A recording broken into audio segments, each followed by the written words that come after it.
Amigos de Impacto Venezuela, bienvenidos a una nueva edición de Cara a Cara con. En esta oportunidad tenemos como invitado a Emilio Figueredo. Él es o fue ex embajador ante las Naciones Unidas en gobiernos anteriores y también pues se destaca por haber sido un negociador internacional. Ojo, no en los gobiernos ni de Hugo Chávez ni de Nicolás Maduro. Bienvenido, gracias por aceptar esta invitación. Buenos días, gracias. Venezuela, Cuba. Cuba es un tema que está en el tapete hoy en día y que de alguna manera pues se ve vinculado a lo que ocurre en Venezuela, no tan similar, pero sí hay como que ese cuadro de Cuba, Venezuela, lo que pasa allá es lo mismo que pasa aquí, pero hay un escenario nuevo, inédito, después de 60 años y las personas quisieran saber cómo está esa situación, cómo la ve usted, que más o menos maneja ese tema. Bueno, yo creo primero que decir que inédito no lo era, simplemente no tan visible, porque hay que reconocerle al pueblo cubano que en todos estos años ha intentado muchísimas veces manifestarse en busca de su libertad, pero siempre fue invisible para la mayoría de la gente, inclusive fueron las guerrillas contra Fidel Castro en el Escambray y muchos otros movimientos, y más recientemente las Damas de Blanco, San Isidro, y lo que sí es novedoso es la dimensión, es el impacto por el volumen. Pero más que todo eso, lo que a mí me parece más interesante es que los que se manifestaron y que salieron a las calles de forma masiva, eso sí no se había visto, son los nietos y bisnietos de la revolución. Fueron aquellos jóvenes que fueron supuestamente indoctrinados por todos estos valores del hombre nuevo y que simplemente salieron a la calle por una realidad. Cuba está muy mal, Cuba está en lo que se llama un periodo especial, agravado además por la pandemia. Entonces salieron esencialmente a reclamar medicina y alimento. Y a la medida que vieron que eran multitudes que se agrupaban, primero fueron 8 ciudades, después fueron 24, después fueron 46, después fueron 64.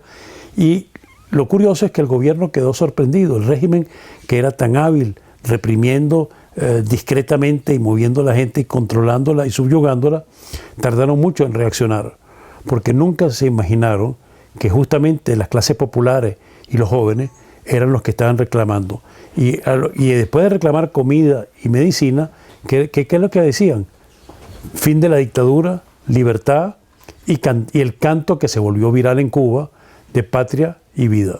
Entonces yo creo que esto sí es un impacto importante y sí tiene consecuencias sobre Venezuela, porque como se llama Venecuba, Cubazuela, es casi, Venezuela casi se ha convertido en estos años, particularmente con Maduro, en un protectorado de Cuba. O sea que podríamos decir que Maduro es como el procónsul de Cuba acá. Ahora, esto genera un impacto sobre varios. Sobre Díaz-Canel, que no fue electo nunca, fue simplemente puesto a dedo por Raúl Castro, pero Raúl Castro era hermano de Fidel y eran los creadores de esta revolución y se creó un mito. ¿Qué sucederá el día que se muera Raúl? Que bueno, por razones cronológicas no es una fecha que debe estar muy lejana. Van a aceptar los demás el liderazgo de Díaz-Canel, que fue muy errático en este proceso y además desencadenó una represión y de unos alcances nunca vistos en los tiempos recientes en Cuba, salvo al principio de la revolución con los fusilamientos, etc. Eso dañó, yo creo que irremediablemente, la imagen internacional de Cuba, inclusive aquellos que se hacían la vista gorda por el hábito, que ya tiene muchos años, ya están viendo que efectivamente las violaciones que se están haciendo en este momento de derechos humanos son muy, muy graves. Y bueno, siempre va a tener sus irremediables acólitos, como López Obrador en México, como Fernández en Argentina, como Ortega en Nicaragua y evidentemente como el régimen venezolano. Hay un cambio visible, próximo, cercano en Cuba y esto puede incidir en Venezuela, es decir, allá son 60 años de dictadura, 60 años de un régimen que ha maltratado a sus ciudadanos, pero en Venezuela siempre se ha dicho, se ha vivido y se ha hablado de que es persecución, es hostigamiento, es hambre, es necesidades, es crisis. Entonces hay cosas que incluso yo como periodista decía, Nunca, no, yo no creo que un venezolano vaya a hacer una cola o vaya a hacer tantas horas de cola o vaya a humillarse de alguna manera para conseguir algo. Y pues sí, se ocurrió. Entonces, sí, es verdad, pero es que en la historia ningún régimen es permanente. El más largo que hemos tenido fue el de la Unión Soviética. Y sin embargo, fíjate qué pasa con lo que fue la cortina de hierro, Rusia.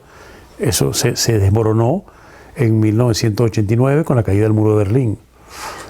Lo de Cuba tiene la ventaja de ser una isla y además porque Cuba fue como el símbolo para muchos pensadores de la extrema izquierda o de la izquierda más radical, que era como la lucha de David contra el Goliat. Recuerda que todo lo que es común, desde los iraníes, que no son de revolucionarios de izquierda, a cualquiera de los partidos comunistas, todo lo demás, es el odio hacia lo que llaman el imperialismo norteamericano. Entonces este era como el símbolo de la resistencia. Bueno, ese símbolo ya está desgastado, porque los resultados después de 60 años, así lo mismo que pasó en la Unión Soviética, es el desastre de ese país económico. Este año tuvieron la peor zafra de la historia en 150 años. O sea, tú vas a Cuba y tú ves realmente que es lamentable el estado, como vive la población. Yo fui hace un par de años y me da lástima ver la gente que me pide en la plasta de dientes, en los hoteles de lujo. Ahora hay una diferencia muy grande que es muy chocante. Tú vas a barrios como Miramar en La Habana, donde viven muchos de los funcionarios del régimen, viven en casa perfecta. En el resto, tú ves casas que se están cayendo. Lo segundo es que tú ves tiendas de lujo donde ves Rolex, donde ves de todo, pero solamente tienen acceso los que tienen dólares, los turistas y los funcionarios del régimen. Entonces, es una sociedad profundamente injusta, que solamente beneficia a la nomenclatura, al grupo que domina, y por eso es que yo creo que los cambios se van a producir. Ahora, los cambios en la historia no se producen así de la noche a la mañana. Caíste y entró un nuevo gobierno. Fíjate que en la misma Revolución Francesa hubo varios hasta que llegó Napoleón al final. Y en Venezuela, que es el caso más importante que podemos mencionar, a la muerte de Juan Vicente Gómez en 1936, no vino la democracia inmediatamente. Vino el general Isaías López Contreras. ¿Quién era él? El ministro de la Defensa de Juan Vicente Gómez. Y después, ¿quién lo sucedió? Isaías Medina Angarita. ¿Quién era Isaías Medina? El ministro de la Defensa de Gómez. Claro, ellos evolucionaron. En Cuba puede pasar algo por el estilo, porque Díaz-Canel no las tiene muy fácil, porque los sectores más viejos y más conservadores del Partido Comunista cubano dicen, ¿por qué él?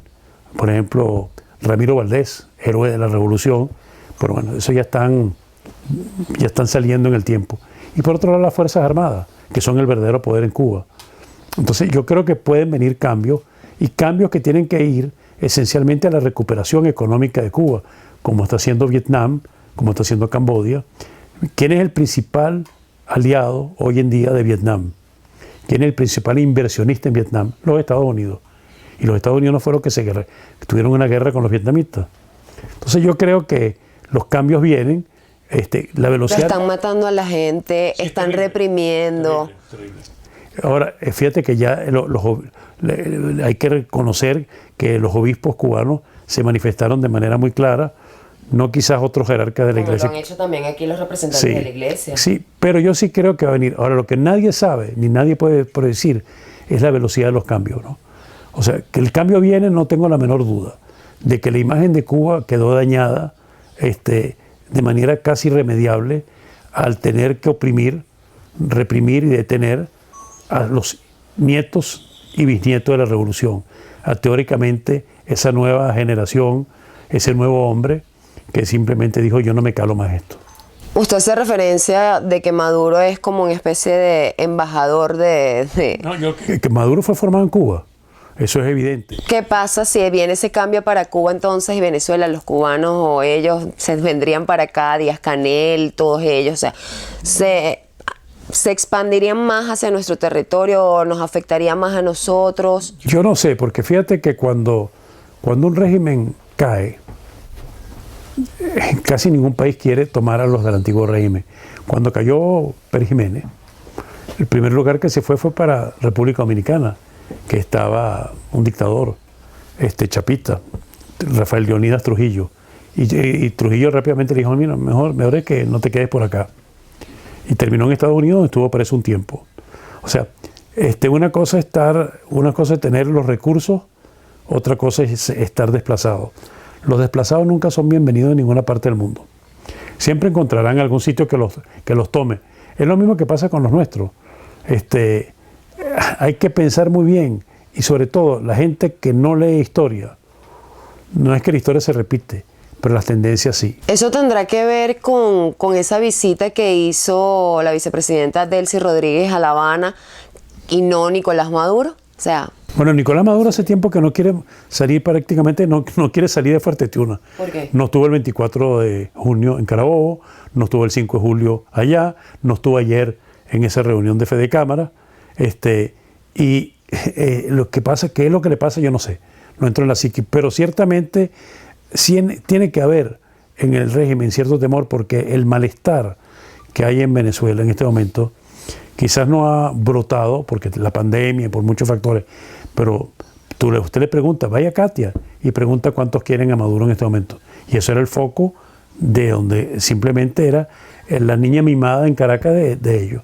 O sea, el malestar es muy grande. Claro, hacen una serie de maniobras divisorias. Algunos, lamentablemente, empresarios se prestan a ese juego, o unos políticos también que los han definido holgóricamente en Venezuela como alacranes también. Pero en el fondo, ¿qué quiere decir eso? Es que el sustrato está cambiando. Es como un volcán que está en estado latente. Pero que tampoco hay tiempos para definir o para... Es que mire, si hay algo que no me atrevo a hacer y que muchos cometen el error, es hacer predicciones, porque el tiempo te lo va a desmentir. Nadie pensaba, todos los centros de análisis del mundo decían que en 1988, decían que sí, que el comunismo soviético estaba cayendo, pero todavía le quedaban 10 o 15 años de vida. Y en 89 cayó el muro de Berlín y en el 92 ya no había comunismo. Entonces, los analistas son muy malos haciendo predicciones. Lo que uno puede decir es, hay una tendencia que puede venir. Es lo mismo que con el huracán.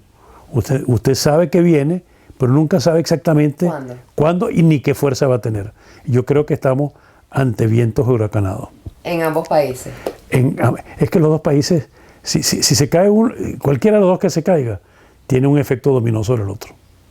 Bueno, muchísimas gracias por compartir con nosotros su análisis. Estábamos conversando sobre la situación de Cuba y Venezuela, por supuesto, por estar vinculados en todo lo que es el panorama político y social desde hace muchos años, y pues queremos que esto es una ventana, siempre se lo digo a toda nuestra audiencia, en donde brindamos información para aclarar en medio de toda esa desinformación que hay en las redes sociales, y para que pueda estar al día con los temas que están en el tapete y tenga una visión más clara hacia dónde van las cosas. Nosotros desde Impacto Venezuela pues les abrimos las puertas a todos los sectores políticos y sociales del país para que puedan estar enterados de cada una de las circunstancias. Muchísimas gracias, Emilio, por haber aceptado nuestra invitación. Les recordamos que estamos en todas las redes sociales como @ImpactoVE y que se suscriban a nuestro canal de YouTube para que puedan recibir todas nuestras notificaciones. Yo soy Mildred Manrique, nos vemos el próximo domingo.